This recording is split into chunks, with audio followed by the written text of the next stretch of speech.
Chillin' with Larry Megan. Well, good evening. We're chilling with Larry Megan on a Thursday night once again. And tonight out in the green room here, we've got the NBA basketball game going between the Oklahoma City Thunder and the San Antonio Spurs. And it looks like the Thunder are having their night tonight. Glad to see somebody can beat San Antonio. San Antonio's won 20 games in a row. So the game's not over, but I think they have an 18-point lead with about 11 minutes to go. So that one looks pretty strong for Oklahoma City. And tonight, we've got a nice show. I think a nice surprise lined up for the show. We're going to be featuring the movie Jezebel in our Classic Film Zone. And since we don't have The Voice or American Idol or any of the singing competitions that we normally cover, we can really take a nice deep look at that movie. And it really is a great one. I hadn't seen it in many, many years. And so it was kind of nice to really get back into that movie, and I'd kind of forgotten so much about it. And it really is a great one. And we've got a lot of different scenes. I'm not sure how many clips we're going to show, but we will get into that. And I want to invite anybody who knows anything about that movie or is interested in that movie to give us a call, and we'll talk about that. Before we get to the Classic Film Zone, thank you for showing the numbers, Ronnie. We've got Stacia out there, manning the, the social with Facebook and the Skype line and everything. We got Ronnie in here on the engineering. So anybody wants to call in, please do. Before we get to the Classic Film Zone, I did want to spend a few minutes talking a little bit about the NBA and the playoffs. I'm really into it. I'll open up the show by telling you we've got the Oklahoma City Thunder and the San Antonio Spurs playing outside. The game last night between Miami and Boston Celtics, that was a great game. It went overtime. It looked like Boston was going to get their win, and I like to let everybody know where I, what side of the fence I'm on, so you can figure out for yourself if my comments are, colored or not by what team I'm for. I leave that to you to decide. At the end of the day, I'm actually pulling for Miami. I would like to see LeBron James get his ring and just shut everybody up once and for all that he can't win a ring. I think he's the best player in the league. I'm also a big Pat Riley fan, so wherever Pat Riley goes, I go. But regardless, whether I'm a LeBron James, supporter or Miami Heat or whatever, the Lakers are really my team, and they got blown out a while ago now in the second round. And neither one of these teams are going to pay my bills anyway. And the thing is, I do like the Boston Celtics. It's like colliding worlds for me, because I usually pull for the old guys. And the old guys in this case, definitely, if you like the veterans and you like the old guys, you got to like the Boston Celtics with Kevin Garnett, Ray Allen, and Paul Pierce. I mean, these guys are, they're up there in age, but they're still doing it. So, and then, of course, there's always the overriding issue of the underdog. And I think most of America, if you don't have a dog in the hunt, you pull for the underdog. And I found myself last night pulling for Boston just because even though I want Miami, at the end of the day, we want a good series. We want a competitive series. And let's face it, Boston is a huge underdog here. There's no question about it. They're the championship. They've got the championship pedigree and the heart and all that. But they're up there in age, and they're facing two of the very best players in the world with LeBron James and Dwayne Wade. They got ran out the gym on the first game of the series. So, you want to see it be a competitive game. And I did find myself pulling for Boston last night. And there were some observations, that I had, and I wanted to share it here tonight on my webcast.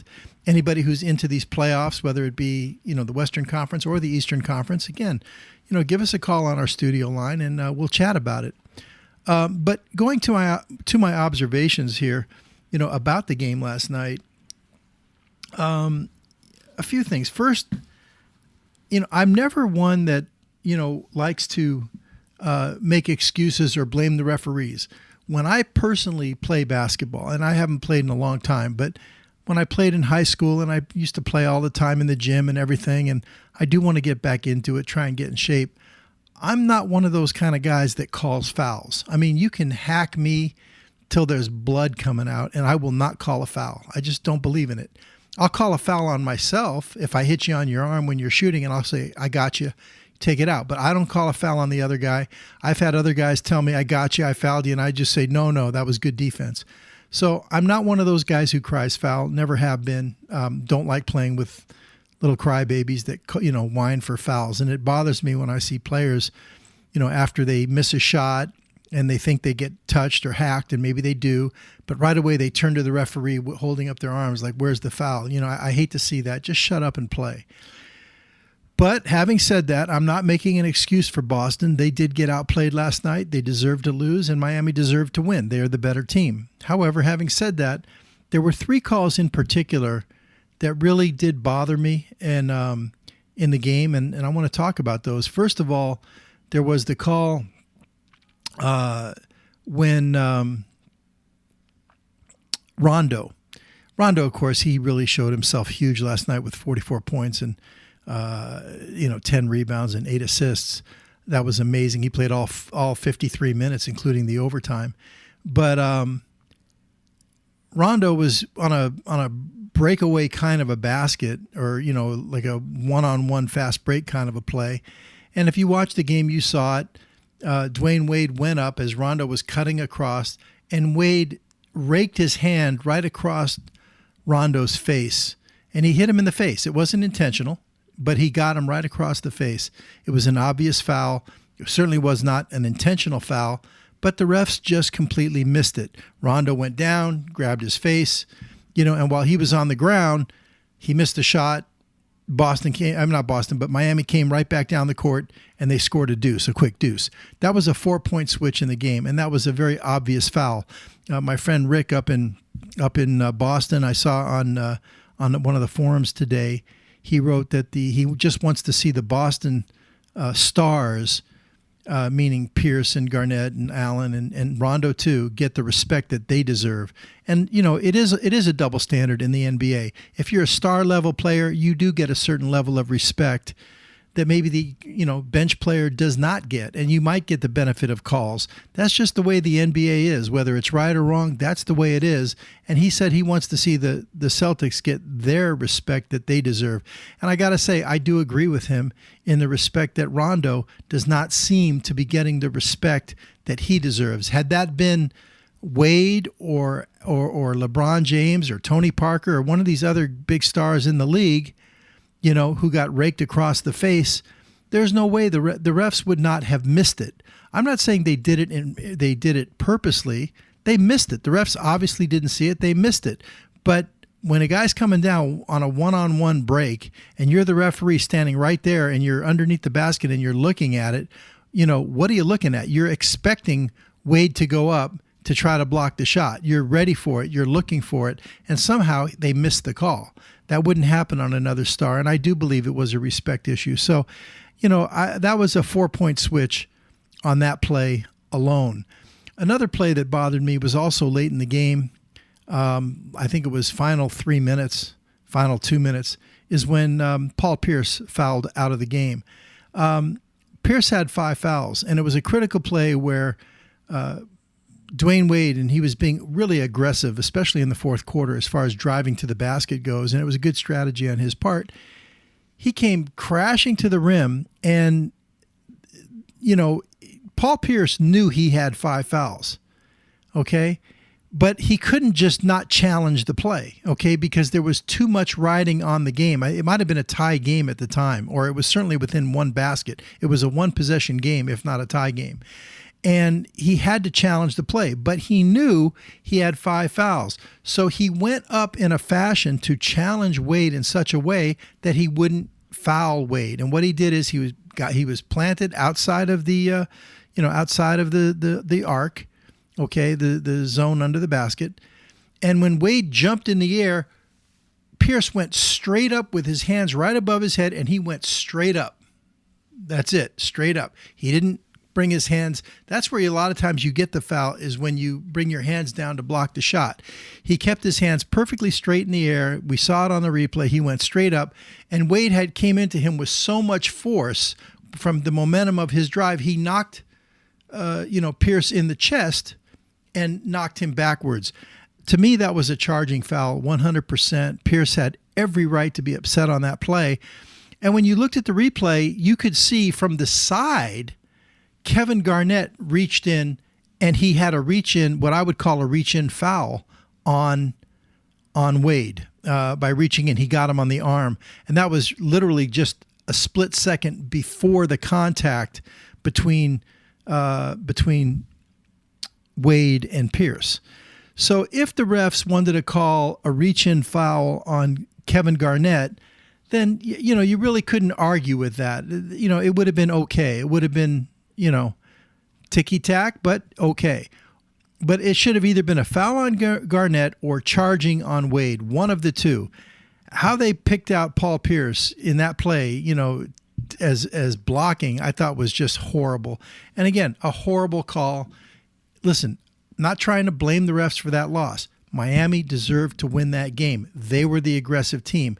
The way these things work out, we get to see slow motion instant replays. The refs do not. It's the hardest job in the world is to referee basketball. I tried it about 30 years ago, and I said, no way. It's just too difficult. It really is difficult to discern charging, blocking. So it's not an easy thing to do. And usually the team that is being more aggressive is going to get those calls. But I'm just pointing out it was a really bad call. And I think that I really believe that sometimes the referees need to consider when a guy has 5 fouls and there's 2 guys in the area, I think the referees kind of need to keep that, especially in the NBA. They need to kind of keep a count on that. They could have easily given that to Garnett and kept Pierce in that game. Once Pierce fouled out of the game, it was almost, doomsday right then and there for Boston, especially going into overtime. Boston is undermanned as it is. So I thought that was a horrible call. And then finally, the other call that really bothered me was, again, also late in the game. Wade came crashing to the rim. And what he did, he's got a real knack and a real art for raising up his leg, particularly his right leg, and kicking out in order to create space for himself. Okay? And he's not the only player that does this. Kobe Bryant does it a lot also. But I've also seen Kobe get called for an offensive foul for using his leg, to kick on the other player to get space. When you're going up and your leg kicks out, it doesn't necessarily look intentional. It looks like, you're in the act of running up in the air and shooting. But you know what? When you see these guys do it over and over and over again, numerous times, you realize, wait a minute, these guys are doing that on purpose. It's a play. And when you stop and think about it, Dwayne Wade played with Kobe Bryant in the Olympics a few years ago where they had that Redeem team. I think it was 2008, if I'm not mistaken. They had the Redeem team, and of course Kobe played on that team, and LeBron James and Dwayne Wade and Chris Bosh. They all played on the team together, and you know what? I wouldn't be surprised if Wade picked that up from Kobe. I mean, I don't know. I haven't heard anything, but you know what? They both do it, and there's no question. Dwayne Wade came flying down the lane. He brought that leg up. He kicked it up. He definitely kicked Kevin Garnett. When he did, Garnett put his hand out, in my eyes, to protect himself, and he put his hand onto Wade's gut, and he kind of pushed him in the gut. Well, he got kicked. To me, that was an offensive foul, but they called it on Garnett. And again, these are big plays because that was an and one, and what's his name? Dwayne Wade got to go to the line. So those 3 calls were brutal. They were tough. I also thought that Boston did not do a good job of fouling in the game because even though Miami went to the line 49 times, I believe it was 47. They had 47 free throws to 29 for Boston. And that is a large disparity, no question about it. Not saying that it was unjust. I think Miami has those kind of players that are going to draw the fouls and get to the line, whereas Boston is more of an outside shooting team. Pierce, I think, made a concerted effort to get to the line last night.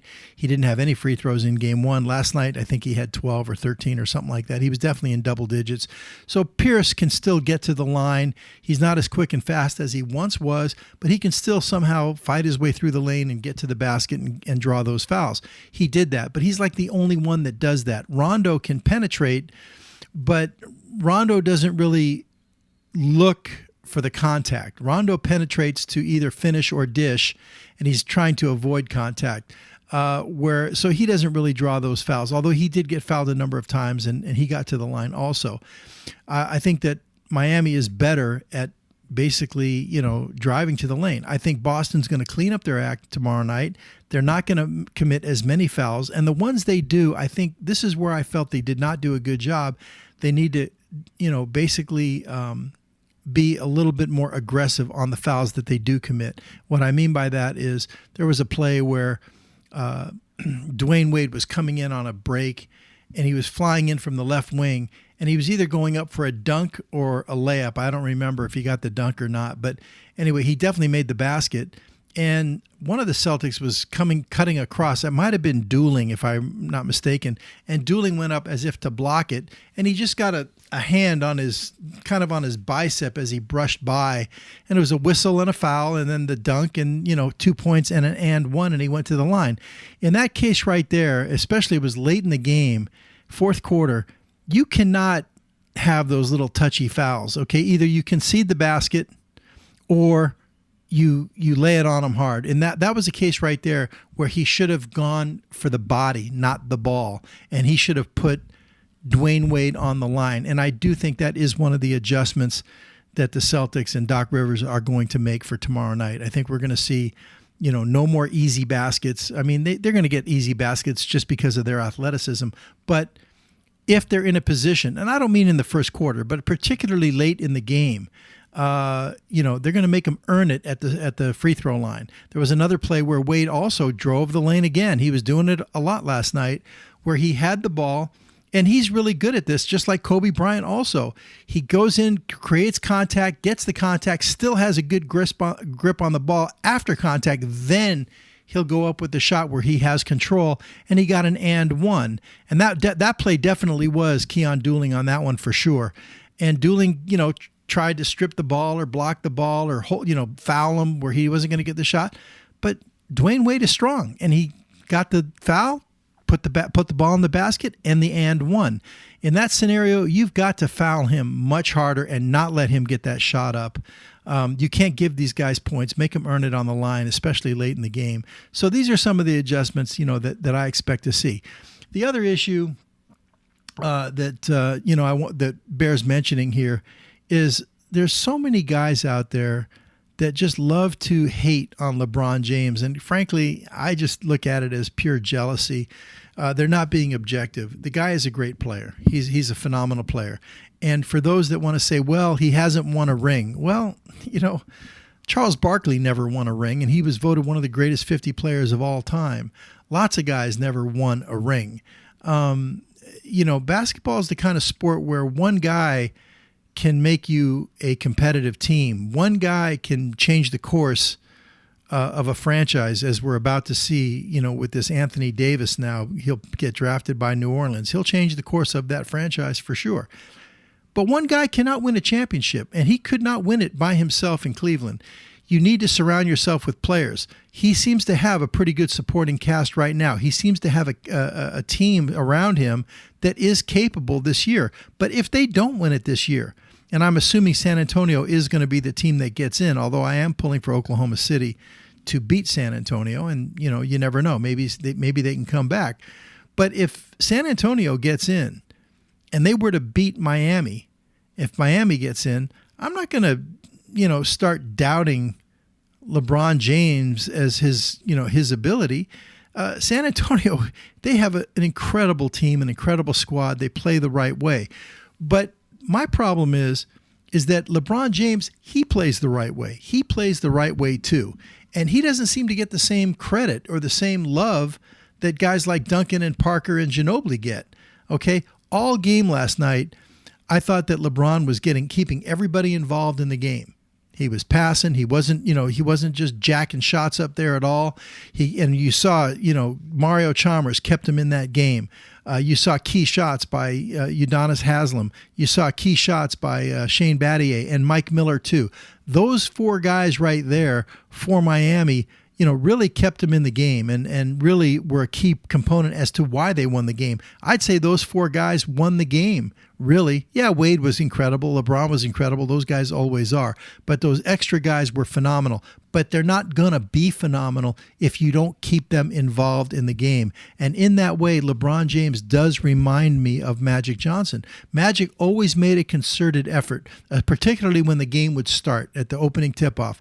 Magic would start to say, okay, against this team, I got to have my big fella. And he'd say, I got to get Kareem the ball. And he'd get Kareem going. In this game, we're going to need Byron. Let me get Scott going. Let me get James going. Let me get this guy going. And Magic would never worried about himself. The only time Magic would take it on himself is when he felt the game slipping away. If they got down by 8, 10, 12 points, Magic would say, let me get us back in this game. And Magic would kind of take over and try and score some points himself. Okay. But he kept everybody involved in the game. And then when a guy was hot, he'd feed him. And if he missed one, then he would try to set up somebody else. And he was constantly looking who to feed. I really feel like with LeBron James, he's doing that. He's keeping everybody involved in the game, including Dwayne Wade. It seems like LeBron now is the one that's taking it on his shoulders to make sure that Dwayne Wade is going to be involved in the action. Ever since Game 3 against Indiana, and they came out in Game 4, LeBron made sure that Dwayne Wade was going to be involved and get him going. And so I just don't see why he doesn't get the credit for that. Instead, it's like, well, LeBron doesn't want to shoot. He doesn't want to take the winning shot. Well, last night, he got the key rebound with about 16 seconds left in the game.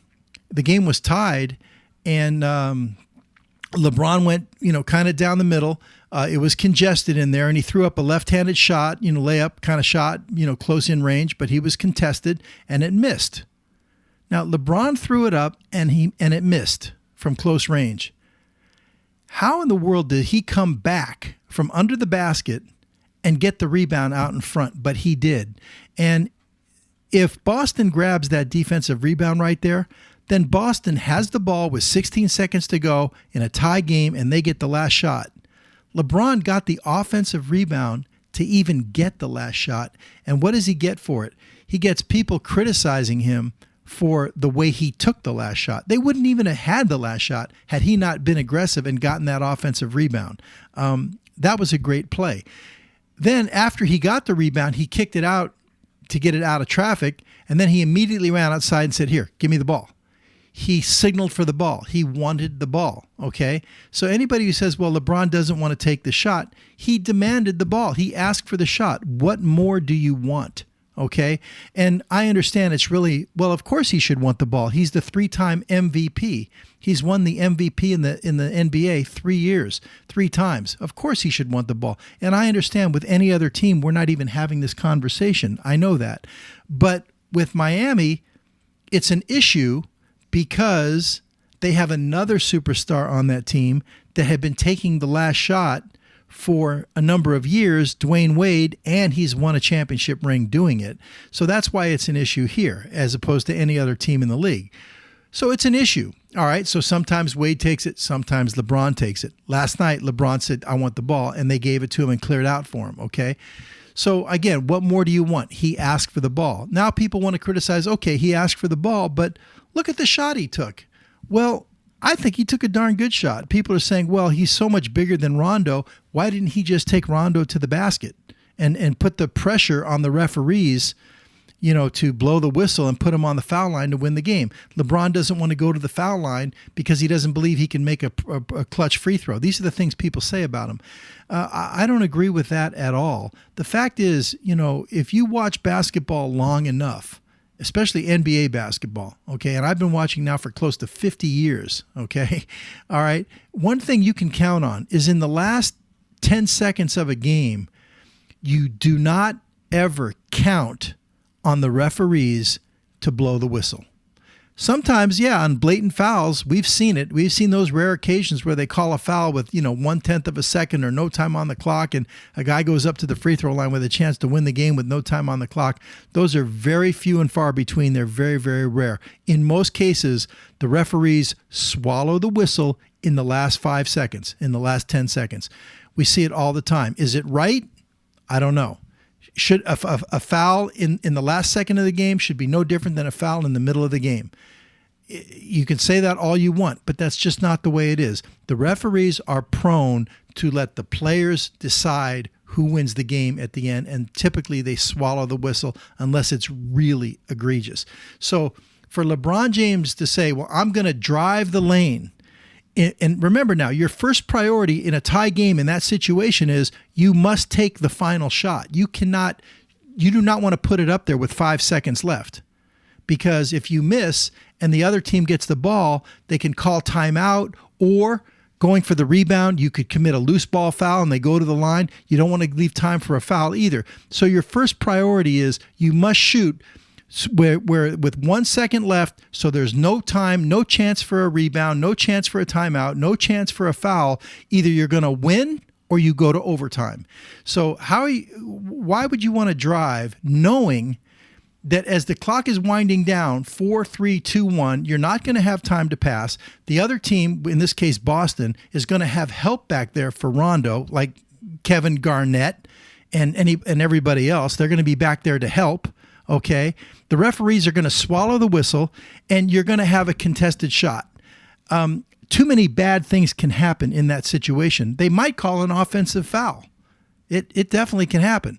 So, too many bad things can go wrong in that situation. Instead, what LeBron James did is he created space, which he's one of those guys that can create off the dribble. I mean, there's probably 30% of the players in the NBA that can create off the dribble. Well, he's one of them. And what did he do? He went to his right, 5, 4, 3. He shot the ball with about a second to go. He did his fall away thing like he always does. People say, well, why would he be fading away? Why not just a pull up, straight up jump shot? That's how LeBron James shoots. LeBron does the fadeaway shot. He does it all the time. Lots of guys do that. Michael Jordan shot a fadeaway shot. Kobe Bryant shoots a fadeaway shot. Lots of guys do that. I don't have a problem, and he makes them. So he created space. He faded away. He had a great look at the basket, and he just didn't make it. He missed it. But they didn't lose the game. It was the final shot of the game. He's the one who got the shot for him. He got a good look, and he missed it. Does that mean LeBron James is not a good closer? Oh, God, I hate that. Whoever created this term closer in basketball should be shot, in my opinion, because the guy who takes the last shot for his team is really not the closer. A closer is a guy who comes in to pitch in the ninth inning when your team is ahead in baseball, like Mariano Rivera, and he gets the last 3 outs. But there's a big difference here. In baseball, there's a 75% chance that you're going to get the hitter out. The pitchers usually prevail. They're supposed to prevail, okay? It takes 3 singles to score a run. So you're supposed to get 3 outs before they score a run. And there's lots of guys in baseball that are very good closers. In basketball, it is a crapshoot at best. Guys that are 50% shooters from the floor are generally all pros. I mean, they're like all league. But that's throughout the course of a season or throughout the course of a game. When you're talking about a final shot at the end of the game, the percentage is not that high, because in the final few seconds of a game, the defense is more intense. They're not going to give you space. They're going to contest the shot. You're not going to get the whistles. Those shots, if anything, it's a crapshoot. So really, instead of calling it closer, why not call it, the guy who takes the last desperate shot? That's what they are, okay? And just because LeBron James has not had this glowing history of hitting these desperation shots, I am not going to condemn this guy for that. People say, well, Kobe Bryant is the best closer in the game. Well, I don't know. I'm a Laker fan, and I'm as big a Kobe fan as you're going to find out there. And I'll tell you what, I've been watching for years, and I got to tell you, the last 2 or 3 years, Kobe Bryant has given away more games than he has won games at the end. And then every now and then, about once every 5 or 6 times, he hits a shot, in those situations. And then everybody forgets the other 5 times that he missed a shot or he threw it away. I mean, Kobe Bryant literally threw away the last series against Oklahoma City, but yet people think he's the best closer in the business. Well, I say, watch a little more carefully. Another thing people forget is that LeBron James left $30 million on the table to join the Miami Heat. One of the things I love about LeBron is how unselfish he is. He plays the right way. He plays unselfish. He came to Miami to play with his friend, which to me was a very unselfish thing also, because he's sharing the spotlight there, whereas if he had a different team, it would all be on him. So, and he'd have the total spotlight. But people don't want to give him the credit for that, and I say it's just pure jealousy. Well, listen, what we're going to do is we're going to go to a quick break. Anyway, I'm glad I got that off my chest. We're going to go to a quick break, and when we come back, we're going to go to our classic film zone. Don't go away. Chill with Larry Megan.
ZuluTimeZone.com is the first and only authorized dealer for Offshore Limited in the United States. ZuluTimeZone.com is proud to support Chillin' with Larry Megan and Acorn TV. Use the discount coupon code DAD to receive an additional $20 off per item. ZuluTimeZone.com digs Chillin' with Larry Megan.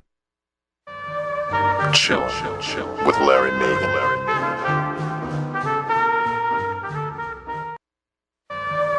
Chill with Larry Megan.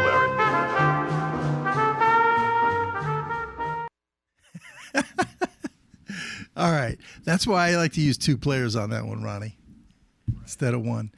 All right. Listen, welcome back. We're going to get ready now, and we're going to feature our classic film zone with Jezebel 1938. So let's go to the classic film zone.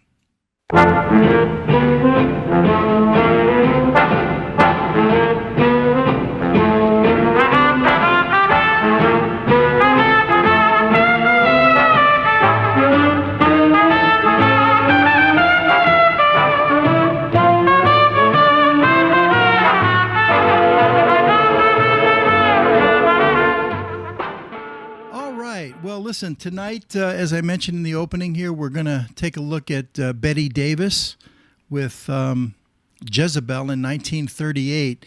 And there really is a lot to talk about with this movie. First of all, 1938 was really a year that was packed with great movies. This was from Warner Brothers, of course. Bette Davis, she's synonymous with Warner Brothers, of course. And did you know that Bette Davis, where's that list, Ronnie? Did we print that one out of the 5 movies? Here, I'll check it. Or you want to check it? Yeah, but she had been nominated. She's the only actress in in history that has been nominated for Best Actress 5 consecutive years, which is really amazing. I think she doesn't have the most nominations, but 5 years in a row. And this was the first of the 5 with Jezebel. She won this was her second win of an Academy Award, but she won for Jezebel in 1938. In 1939, she was nominated for Dark Victory. 1940, The Letter. 1941, The Little Foxes. And 1942, probably my favorite Bette Davis movie, Now Voyager. But this one ranks right up there. Now Voyager, just something about that movie with her portrayal of Aunt Charlotte, I just think is amazing. But her portrayal here of Julie Marsden is really fantastic. And what we have here, the premise on this movie, and again, there's a lot to talk about with this movie, but this is a movie that features what's referred to as the antebellum South. And the antebellum South is the pre-Civil War era, the time period ranging roughly from 1800 to around 1860, 1861, and of the South, particularly, in New Orleans. And that's where this movie is shot, or not shot, but that's where it is set, is in New Orleans, before the Civil War. This actually opens up in 1852. And it's all about the ways and the customs of the old South prior to the Civil War. It was like a separate world down there, with all their rules, chivalry, the manners, and the way that gentlemen acted and dressed, and the fashions that the ladies wore and everything. It was like a different country in the South, and that's on full display here in this movie. And one of the things I like about classic movies, just to begin with, really is to learn about, our culture. And what I mean by that is not so much the fact of, in this case, it really is our culture back in the 1850s of our country. Usually I'm referring to the culture of our society in the year that the movie was shot. Like in this case, it would be 1938. But you can learn some things about what our country was like in the 1930s as well from watching this movie, even though it's set back in the 1850s. But it's really, there's some shocking things in this movie. For example, the dueling. I mean, we hear about duels and, you think, well, that took place in cartoons or movies or something. No, it really took place in this country, in the South. Gentlemen would challenge each other to a duel, and they would go out and, they would have their handler. Each person had to have their own handler, which is like their friend, basically, to be there. And they would walk 10 paces and there'd be a judge, and you'd walk 10 paces and turn and fire. I mean, this took place in the United States. And you see that on display here, and you're going to see a lot of things on display. I think it's like I say, a real surprise and a real treat tonight, as far as what we're going to be doing here, because we have a lot of time. So we're really going to, get a good chance to observe, what this movie is all about. Now, I mentioned how in the old South, how there were all these rules about how to behave and how to act. And of course, rules for women particularly, because women were not considered to be, on the same level as men. I mean, that's just the way it was. I didn't make up the rules, But this Julie Marsden, played by Bette Davis, and it's a great role for Bette Davis. Bette Davis is also great for this role because she is a strong-willed woman to begin with. And she plays a very independent, strong-willed woman in the Old South. And she's just not going to have any of these rules. Here you see her in this, what looks like a black dress. Actually, in reality, it's a bronze-colored dress but they used for the movie. But the movie was shot in black and white, and so it was referred to as a red dress. But this red dress plays a central theme in this movie, and we're going to get into that just in a little bit. But one of the first things that you should know about this movie, too, is that this was a movie that Warner Brothers paid a very small rights fee. I don't know how much it was, but it was not expensive. It might have been $10,000 or something like that. It was not a lot of money for the Broadway play of Jezebel. Now, it was a play on Broadway originally in late 1933, and it did not do very well. It only had approximately 30 performances before it went dead. It just was not well received in late 1933. So Warner Brothers was able to buy the rights to the movie cheaply, and it basically, at the time they bought it, they thought that this might be a good vehicle for. Here's a picture of two of the characters in the movie actually getting ready to duel, and we're going to show a scene on this, and we'll talk about that later. But the play, had just sat on the Warner Brothers shelf for a few years, a couple of years.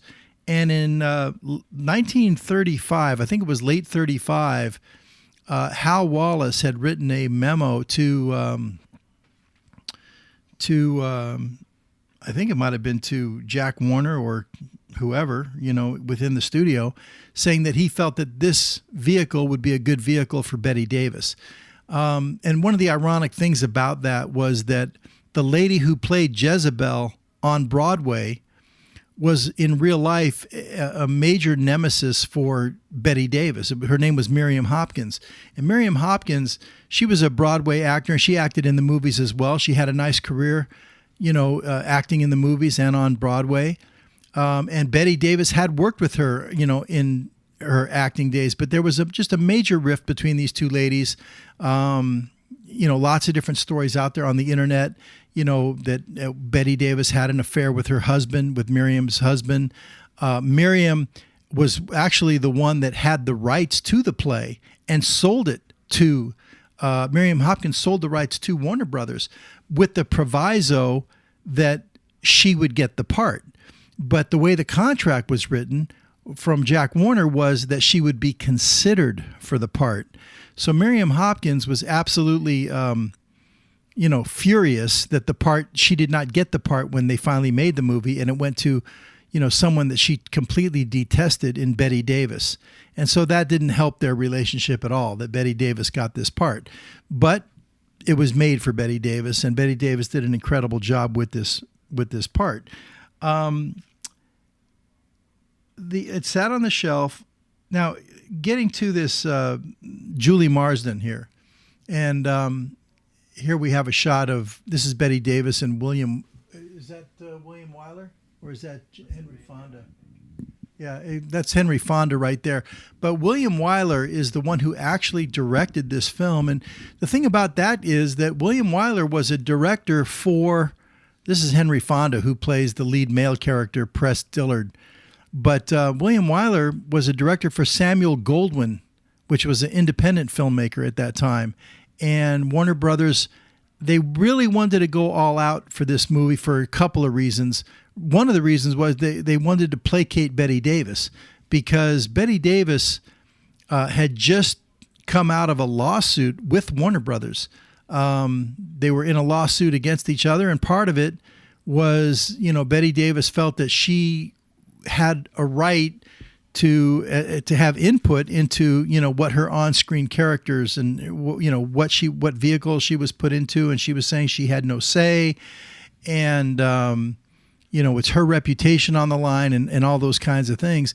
So when Jack Warner came out of that lawsuit, which I believe they settled, they wanted to make an effort to show Bette Davis that they were going to give her a vehicle that, would be suitable for her, give her the right surroundings, the right people, and all of that. And they went out of their way to get William Wyler, who at that time was considered to be one of the best directors, in Hollywood. Of course, that year, 1938, the Best Director award went to Frank Capra for You Can't Take It With You, which we featured that movie last week. But anyway, William Wyler was taken on loan from Samuel Goldwyn to direct this film, and I think that made Bette Davis very happy, and he did a spectacular job with that. But, so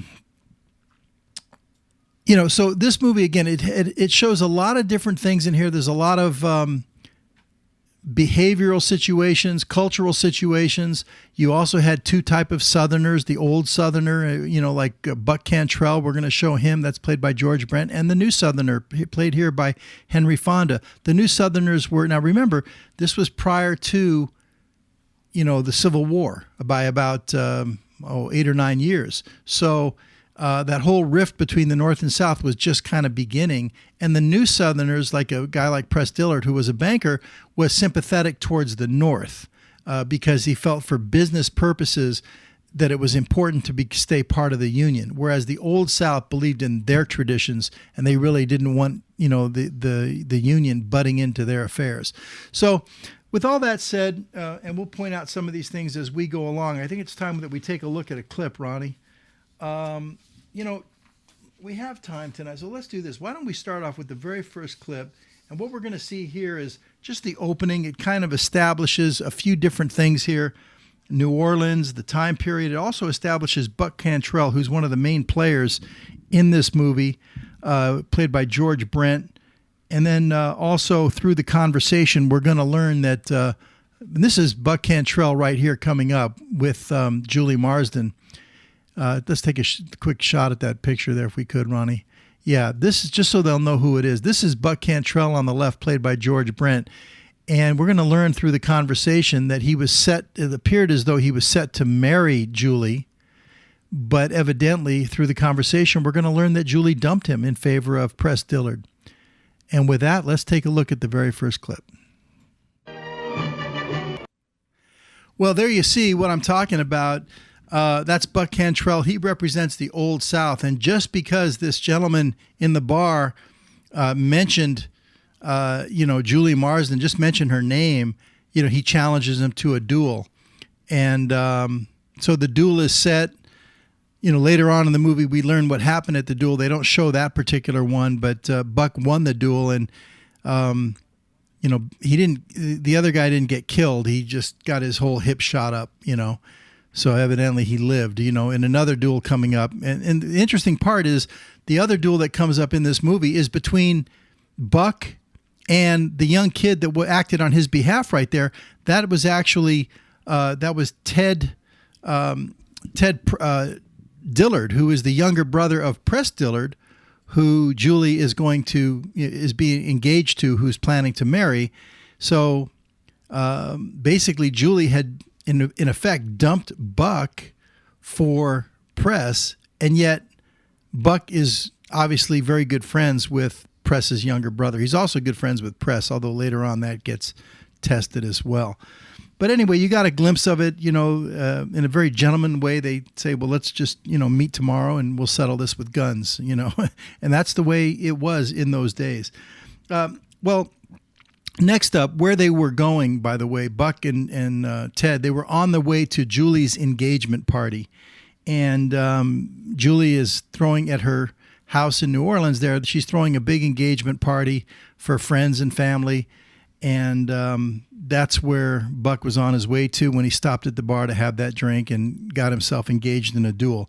But that's where we're going to go next. We're going to go to the Julie's engagement party, where we're going to actually see Bette Davis for the first time as Julie Marsden. Well, there we saw a few things right there. First, we see that Julie, she's already breaking all the rules. She doesn't care for the rules. She goes to the party wearing her horse riding clothes, which is like a major, an affront to all the Southern rules right there. People were just shocked that she walked in with this horse riding outfit. Julie didn't care. She arrived late to her own party, again, breaking the rules. And then finally, did you notice when she took the drink, the toddy with the whiskey in it, that was a drink for the men. But yet, and even after her Aunt Belle had told her that's for the men, she took it anyway. And she asked, is it whiskey, Uncle Billy? And, she drank it. So she doesn't care about rules for women or anything like that, being late, being on time, what to wear. This is who Julie Marsden is. And like I said, a perfect character for Bette Davis. And then we also learned, if you heard that very quickly right there, that she said, you wished me luck the last time we were engaged. So she's engaged to Press Dillard, but this is not the first time. She was engaged to him once before, and then evidently that broke off. And then, as we learned earlier, she was about to engage with Buck Cantrell, but she broke that off, and now she's back engaged to Press Dillard. So you kind of learn the things as you're going through the script. And then finally, one other note there is that older lady that played there, not the one that was Aunt Belle, but the other one who was Mrs. Kendrick, that was Bryce, what was her name? Bryce Springington. And she actually won the Academy Award for Supporting Actress for this year, but not for this role. She won it for the role of Alice Sycamore, not Alice, but Penny Sycamore in You Can't Take It With You, which we featured last week, the Frank Capra movie for Columbia Pictures. So she was in two pictures this year, but she won it for the other picture. All right. So, and by the way, here's a picture you see here. This is actually Faye Bainter on the left and Bette Davis on the right with their 2 Oscars. Those are the 2 Oscars that were won for this movie, and that's Jack Warner in the middle for Warner Brothers. It was a big night for Warner Brothers. This movie actually did a lot for Warner Brothers. Here is the 2 Oscar-winning actor and actress. That's, of course, Spencer Tracy. He won for Boys Town that year with Mickey Rooney. And, of course, Bette Davis for Jezebel. But that was at the Oscar Awards that night. But this movie actually did a lot for Warner Brothers. It brought them a lot of prestige. It put them on a higher level. And another thing that's very important, which I didn't mention in the opening about this movie, is that Warner Brothers pulled this one off the shelf that they had bought the rights to a few years earlier to capitalize on the phenomenon that was taking place with Gone with the Wind.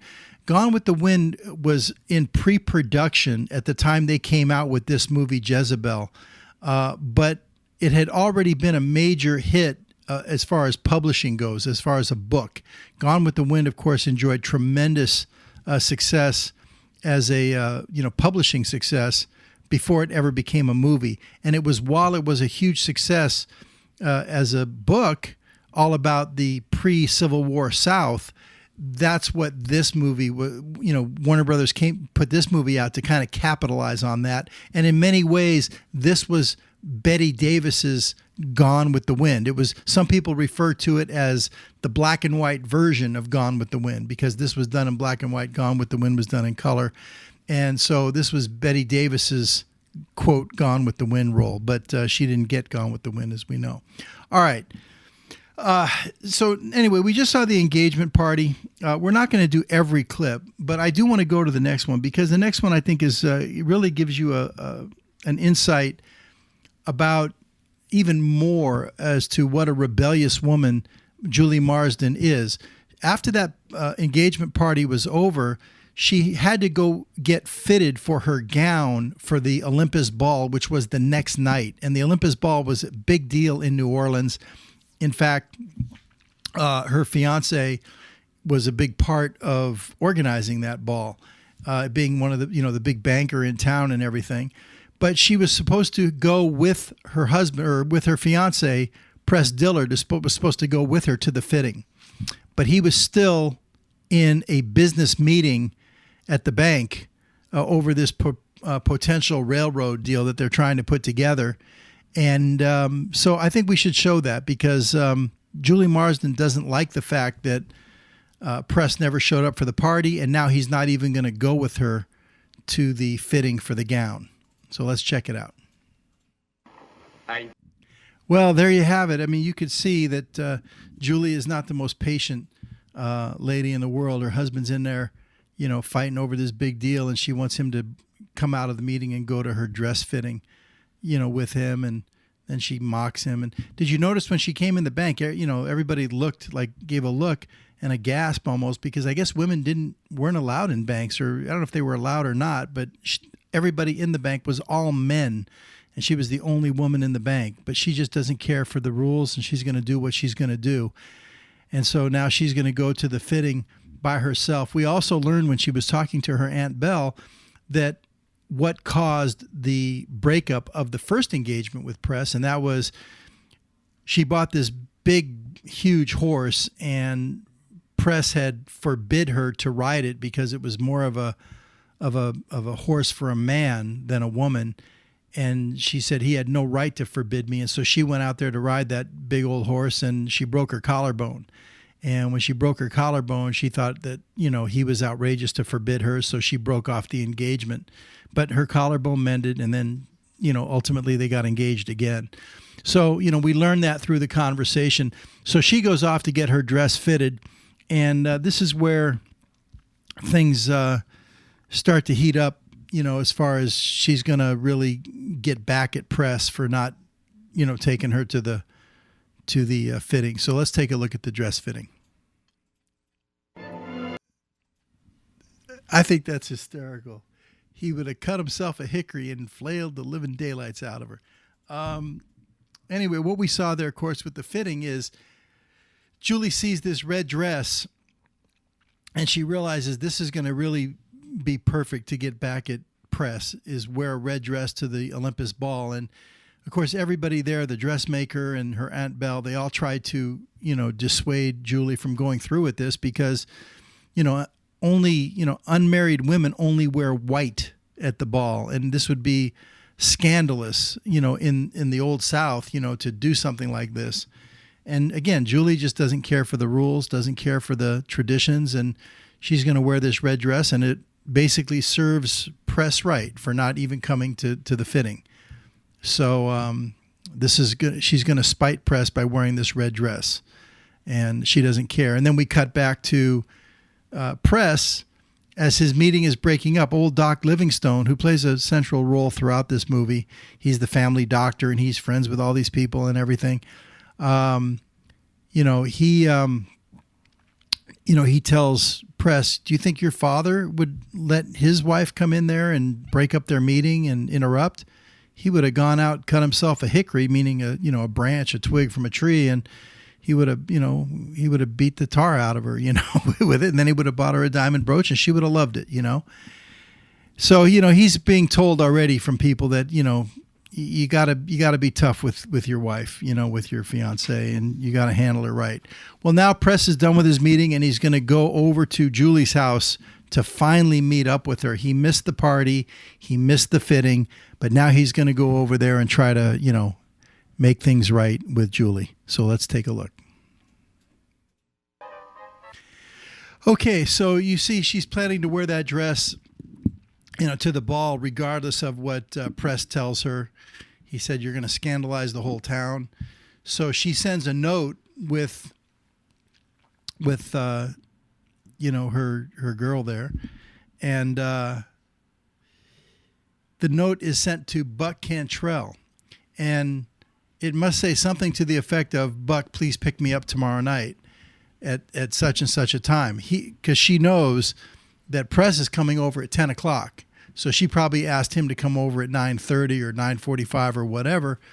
And so the message gets delivered, and the next night, Julie wears the red dress, and she's waiting for Buck, and Buck does come. He does show up, but Buck is not going to buy into it. He is not going to take her to the ball because, number one, he knows that Press is planning on taking her, and number two, he took a look at her in that red dress, and Buck is from the Old South, and Buck is not going to be part of her wearing that red dress to the thing. He says, you're breaking all the rules.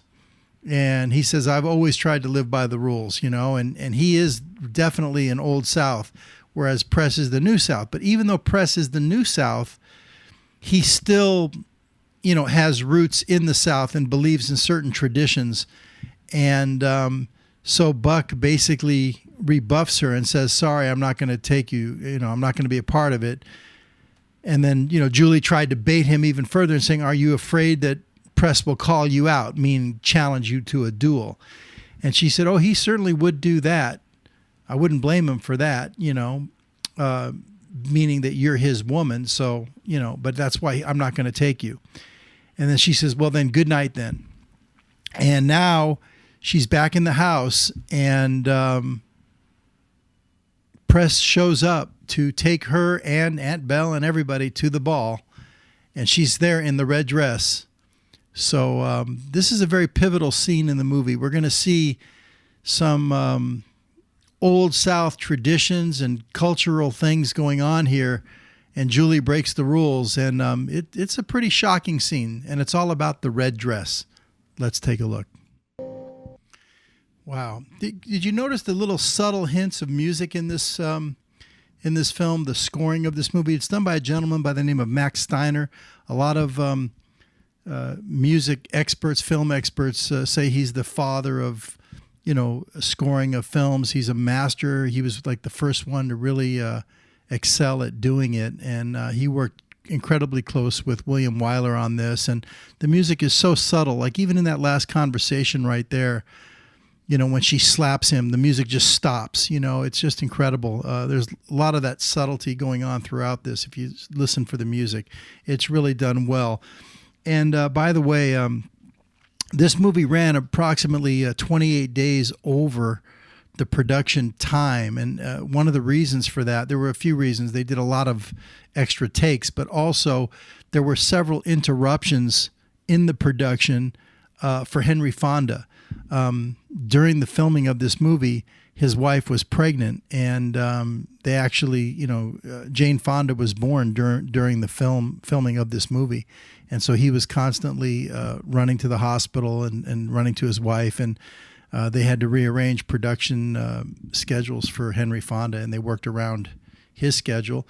And I'm not exactly sure, what the friendship level was between William Wyler and Henry Fonda, but there must have been some kind of a camaraderie between these two men, because at the time of filming, they were both ex-husbands of Margaret Sullivan, an actress. They had both been married to her, and they were working together on this film, director and actor. So just an interesting side note. But in any case, you see right there how this red dress just scandalized the whole town when they were dancing on the dance floor. Nobody even wanted to be on the same dance floor with them. When she came to talk to people, they wanted to scatter and get away. So, I mean, it really was, about traditions and, the Old South and, wearing a red dress. But Julie, she didn't care going in, but once she got there and she could feel the wrath and the venom coming from everybody, she just wanted to get out of there and go home. But press was not going to take her home. You wanted to come, you wanted to wear the red dress, all right, I'll take you. And of course, if you remember, she challenged him at the end there.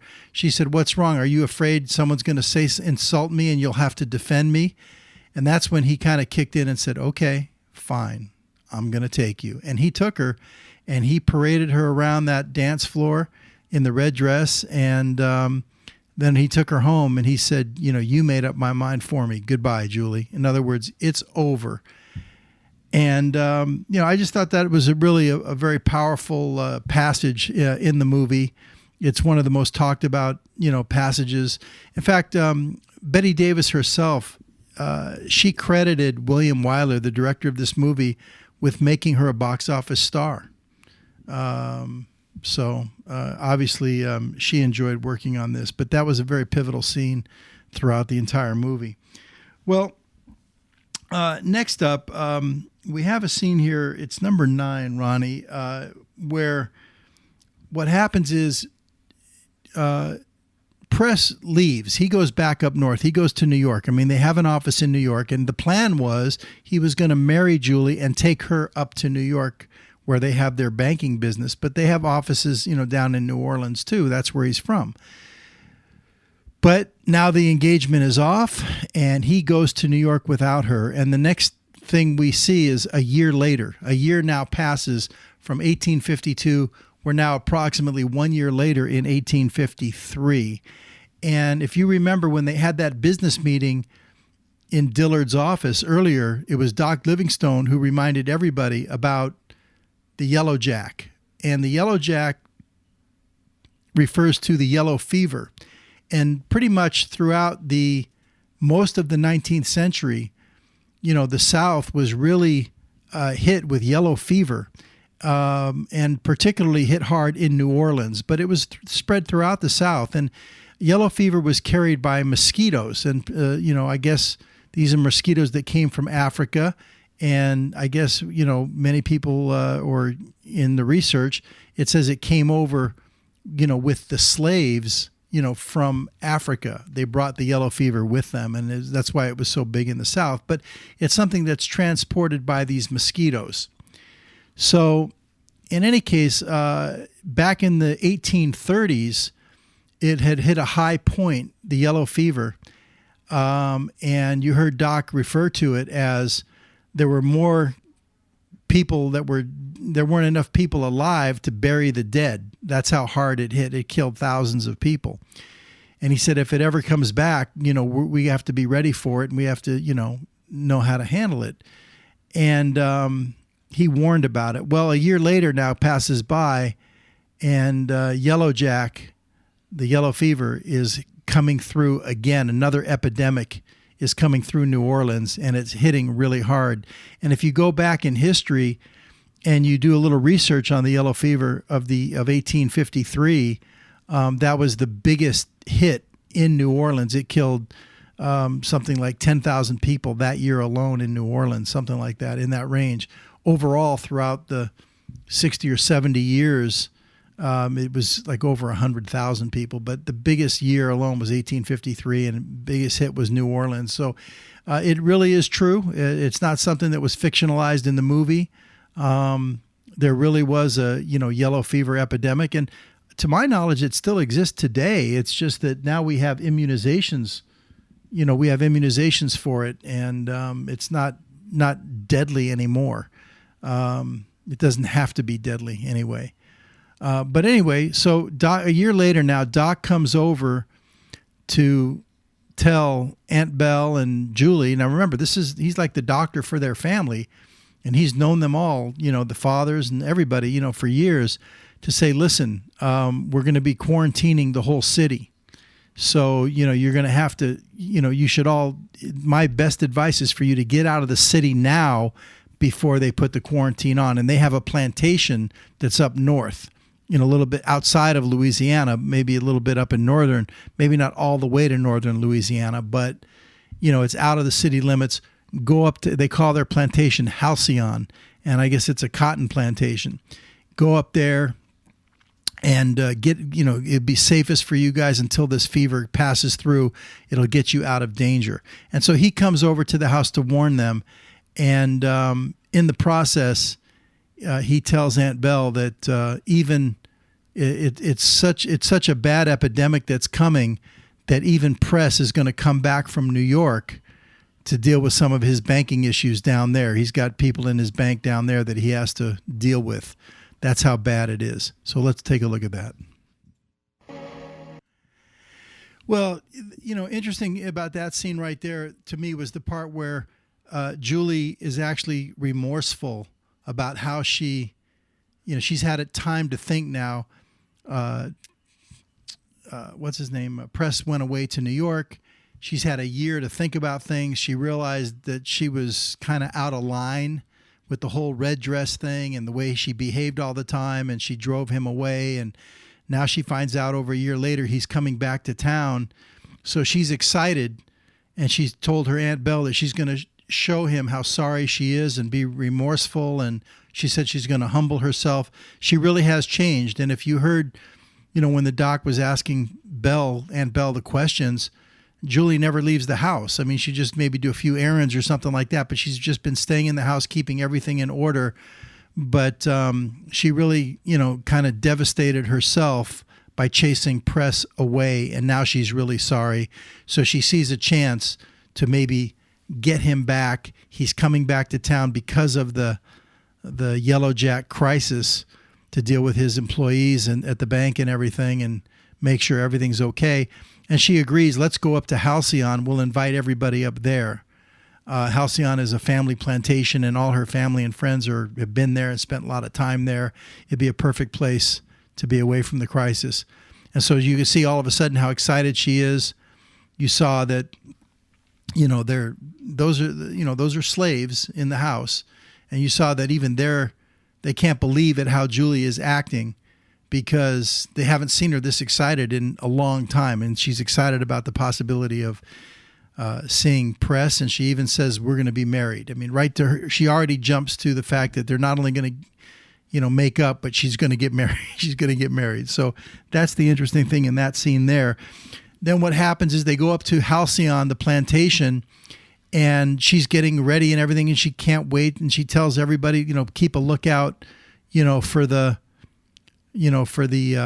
carriages. The carriages will be bringing the company and the guests, and she's mostly interested in the carriage that Press is going to be riding in on. And, we mentioned the slaves real quickly right there, but a lot of what you see going on in this movie, especially coming up now between the North and the South, the Yankees and the Southern, where this is pre-Civil War by about 6 or 7 years now, is in the North, they want to abolish slavery. And, of course, the Southern ways, they want to hang on to slavery. And the Northerners, obviously, and Press, in his mind, he's become more like Northern-like thinking. It's more progressive for the New South. And, he feels that way as well. And we're going to see some of that political talk play into this thing right here. And so anyway, but right now, all that Julie can think about is she can't wait for Press to come. And the first carriage that pulls up does not have Press. It's Buck Cantrell and Doc and Dick Allen and some of the other characters in the film. But it's not Press. So it's Buck comes in first. But then, and when Buck comes in, by the way, he gives everybody an update as to what's happening back in New Orleans. And what's happening back there is the yellow fever is really hitting big now. And it's on. Not only is it on, they have established what they call the fever line. And the fever line is a borderline that separates like New Orleans, the city limits, and going outside of the city limits. Once you're in, you're not allowed out, okay? Because if you go above the borderline, above the fever line, you could be transporting the yellow jack fever because it's contagious. And therefore, you can't cross the line. And if you cross the line, you either need a permit from the governor or, you need special permission. And if you try to go through the line, there are state patrolmen that will shoot you on sight. In fact, we actually see later on, we're not going to show that part, but you actually see somebody get shot in Halcyon's front yard that was trying to cross the line, and the state trooper shot him just because he was trying to cross the fever line. Once you're trapped in that city, you can't get out. And the fever line has been moving higher and higher. And right now, Buck brings the word of the fever line. But we're gonna skip that part, and we're gonna go to the next carriage that arrives to Halcyon, and it's the carriage that carries Press Dillard. He's now come back, and he's going to be seeing Julie Marsden for the first time, and she's going to be seeing him, and she's really excited. She can't wait to see him again and really apologize for her poor behavior before. Let's check it out. Well, you can kind of get the idea right there. Obviously Julie is shocked that Press has a new wife now, and it's a Northerner, it's a Yankee, and that's, hurtful to her and everything. But right away she sees Buck, and her mind gets to work, and she's going to use Buck to try to get back with Press. And we're going to skip the next couple of scenes, but the next scene where they have a dinner together, and at that dinner, they're all there, and the table is set magnificently at the plantation, and the talk gets a little political between North and South, and Press is kind of on the side. He has the Southern tradition as his home, but he's kind of saying that really the Northern way is the right way, and this is what they need to do in order to, keep New Orleans and Louisiana as part of the Union, and as far as for commerce and business and everything else. Not to mention the fact that he's been learning the way of the North in the sense that a lot of the things that are done in New Orleans and the South, he can see that maybe they didn't make sense. And we're going to see some things coming up with the yellow fever where, their way of getting rid of the yellow fever in the South is to shoot cannonballs and have fires to change the direction of the wind so that the wind would carry the yellow fever away, the mosquitoes and the yellow fever away. But really what needs to be done is they need to clean out the swamps, and they need to do some real sanitation. But that's not something that, the Southerners are really keyed into at that time. They're more keyed into the spiritual side of things. So in any case, this conversation comes up, and Julie does her very best to really stir up controversy. And you've got, this Northern Yankee woman, this New York lady, Press's wife, at the table also. So it gets a little uncomfortable for all. And now Julie is trying to stir it up between Buck and, because Julie, of course, is a Southern lady, a Southern belle, and she, sides with Buck. So she's stirring up this controversy hoping it would do some good. Later, she goes out and makes one last try when she sees Press walk outside. And when he walks outside, he actually gets a mosquito bite. You see him slap his hand. So he gets bitten by a mosquito, which is significant because later Press is going to get the yellow jack fever. And it was that mosquito bite that did it. But anyway, she goes out there and she goes, "Why did you do it? Why'd you do it?" And he says, "I love her. I love Amy." And, he had lost his love for her. But then Buck comes out and talks to her, and "You've been out here a long time." And Julie pretends like she's all upset and everything, and that it was Press that upset her. And Buck saying, "Don't you worry, Julie. You just count on old Buck Cantrell. I'm going to defend your honor." And so now you've got Buck and Press are, ready to have a duel, but Press gets called away. And I think that's where I want to go next is to the Southern Pride, because one of his key people at the bank, maybe one of his managers or something else, has now been struck with yellow fever down in New Orleans. And even though he's up at Halcyon, he's got to get back there to the bank. It's critical. And he's going to have to, cross the fever line to get in. And that's the scene I think we should go to next. Let's check it out. Well, it happens so quick and it's so subtle that you might not even realize it, but he challenged him to a duel right there. And of course, as women of the South, like Aunt Belle and Julie, they know what it meant. They meant these two guys are going to go out and have a duel tomorrow and, shoot each other or shoot at each other. Excuse me. And Amy, being from New York, she doesn't quite understand what's going on. But, you don't mention a lady's name like that. And he did. And, he had to defend her honor, and Buck had to defend her honor, and he played right into Julie's hands. Only Press is now gone on the horse. It's his brother, Ted, who was his friend. And so Ted is now going to duel. Let's take a look at that. Number 16, Dueling Fools. This is the next day. Check it out. Kind of symbolic what happened right there. Ted, the younger brother of Press, ends up killing Buck Cantrell. So the New South prevails over the Old South. A little bit of a, foretelling of what's to come with the Civil War. So how the New South, the Southern mentality of the ones that connect with the Northern are the ones that prevail. So, again, a little bit symbolic right there. Julie at this point, is feeling, I don't know if remorseful is the right word here, but she's starting to grow a conscience at this point. She didn't want to see Buck get killed. She didn't want to see anybody get killed. She tried to stop it.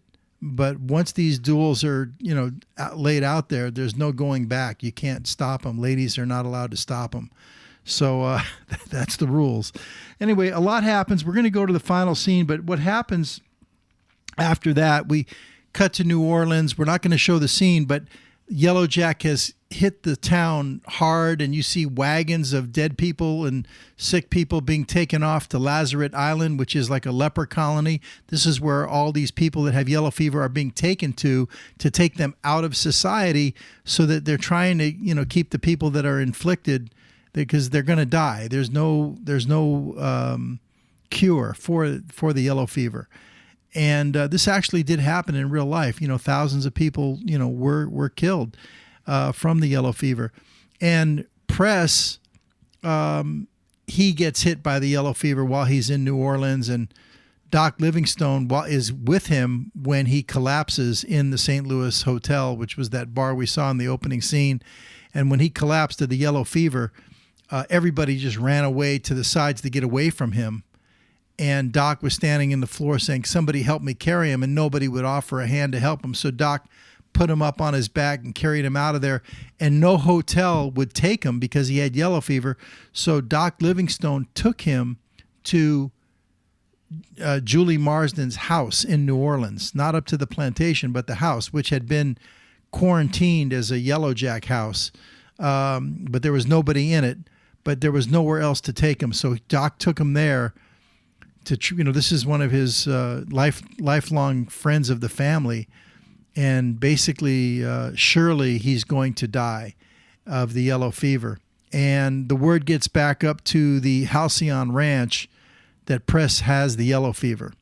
And as soon as Julie hears the word of it, she goes to one of the slaves on her plantation who had gone into New Orleans and came back. And he did it by stealing a boat and riding through the bayou, because there are people protecting the fever line, and people are getting shot trying to cross the fever line.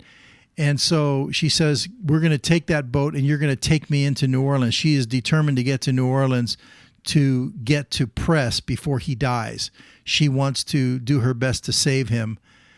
And the rest of the family and everybody else, they're going to go to New Orleans also, but they're going to try and get a governor's pass to cross the fever line. Julie doesn't wait, and she goes with the slave, and they use the stolen boat, and she wears like this kind of cape and, wrap to hide herself on the boat.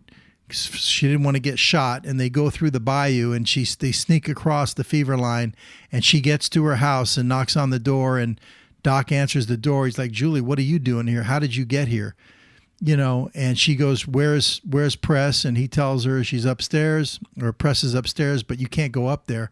And there was no way that was going to stop Julie, but Julie went right upstairs to Press, and she starts putting compresses on him and talking to him. And he's delirious. He's not even aware that she's there. And she's trying her best to comfort him. And she's feeling, like I said before, guilty is really the word more than anything. Not really remorseful, but guilty. She knows she's done bad. Her Aunt Belle just told her that she's like Jezebel, that she's done evil in the eyes of God. And now she wants to just do right. And she knows that she's not the one that Press loves, but she doesn't want to see him die. Well, then what happens is, Amy and the rest of the family get the governor pass. They also arrive at the house. And when Amy comes up the stairs to see her husband, who's dying of yellow fever, she comes in the room, and Julie is there, comforting him and patting him, and the two ladies. And then immediately Julie steps aside and lets Amy step in to do the comforting. But then the Doc Livingstone, he tells pretty much everybody that he's already made the call for the authorities to come and pick up. They have to pick up Press and take him, ship him out to Lazarus Island. And of course, at first the family is shocked. How could you do that? He's going to die out there. And he's saying, we can't have separate rules for the rich. If word gets out that there's only the poor get shipped out to Lazarus Island, we're going to have a riot on our hands. So he's going to die. He has to go. And when Julie finds out that he has to go to Lazarus Island with all the other sick people of yellow fever, Julie immediately sees her chance at redemption. That, okay, I've done all these bad things and people have died and I've done wrong, but here's my chance to do right. And she wants to go to the leper colony. She wants to go to Lazarus Island with him to take care of him. But guess what? So does his wife, Amy. And you have two women that want to go die with their husband. So with Press. So let's go check it out. This is the final scene of the movie. I call it Julie's Redemption. There it is, Ronnie. Did you like that? All right. It was a good movie. I know. It really is. And we left out some of the better scenes too. So toward the end, especially, we skipped over about 5 scenes. Anyway, make sure you get that one. It's called Jezebel. You're really going to like it.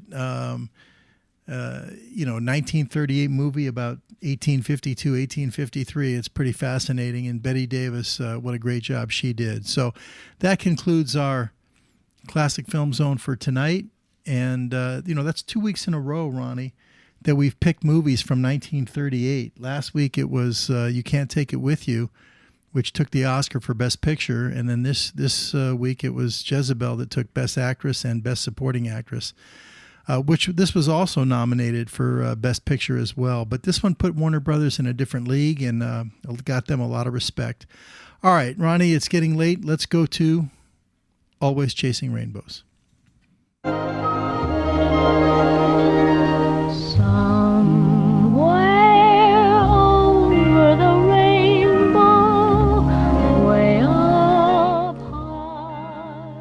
Well, okay, 2 weeks in a row, as I just mentioned, we featured movies from 1938. So next week, I'm not going to do another 1938 movie, although there's a lot to choose from. We could do Boys Town, but we'll do that sometime in the future with Mickey Rooney and Spencer Tracy. That's a great one, too. But I thought for Always Chasing Rainbows, always looking for tie-ins, I thought let's take something from Judy from also 1938, a movie called Little Darling. And this was her last movie before she did The Wizard of Oz. And in this one, she sings one of her all-time signature songs from Little Darling. It's called Zing Went the Strings of My Heart. Now, we think of this song, Judy does this, later in her career in the 40s. But this was actually the song that she sang for her audition with MGM when she was only 13 years old. And this was the first time she performed it in a film, and it was Little Darling, or was it Listen Darling? What's the name of that movie, Ronnie? I think it's Listen Darling. Is it Listen Darling or Little Darling? Yeah, it might be Listen Darling, not Little Darling. Sorry about that. But she performs it, and it's in the context of the script, so you're going to see some other characters here. But this is Judy Garland singing her, one of her all-time signature songs, Zing Went the Strings of My Heart.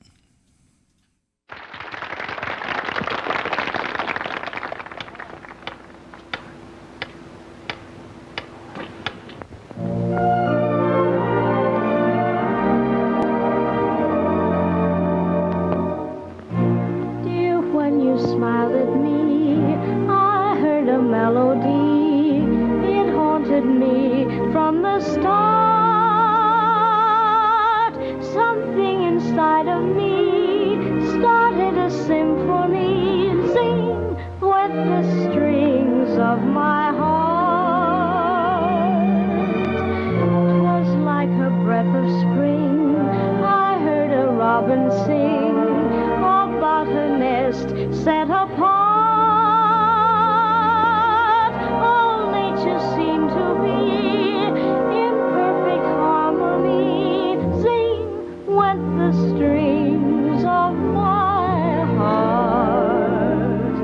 Your eyes made sky seem blue again. What else could I do again but keep repeating through and through, I love you, love you. I still recall the thrill. I always will. I hope 'twill never depart. I knew I loved you heaps, and you were mine for keeps. Zing went the strings of my heart.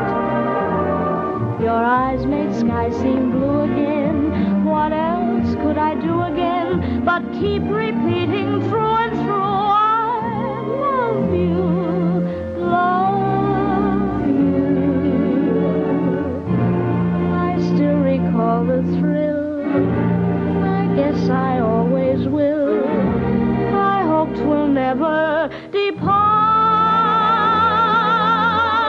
I knew I loved you heaps, and you were mine for keeps. Zing went the strings of my heart.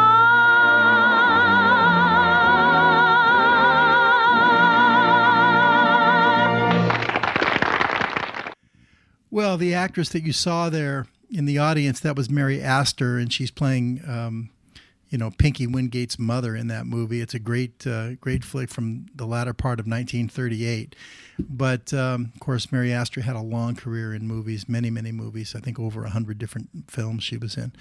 But anyway, Ronnie, that's going to be a wrap for tonight. Until next week, just remember always keep pursuing your goals. Keep, chasing those rainbows. I'm Larry Megan. Peace, love, and all good things.